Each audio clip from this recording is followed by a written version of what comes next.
You ask Tiger to solve. This deals with linear equations with one unknown. The final result is m equals 1. Let's solve it step by step. Simplify the expression. Expand the parentheses. Simplify the arithmetic. Multiply the coefficients. Swap sides.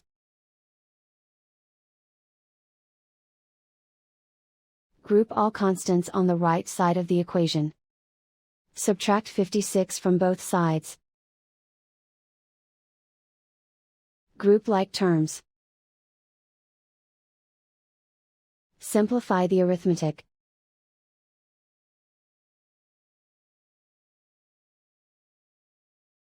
Isolate the m. Divide both sides by 80. Simplify the fraction.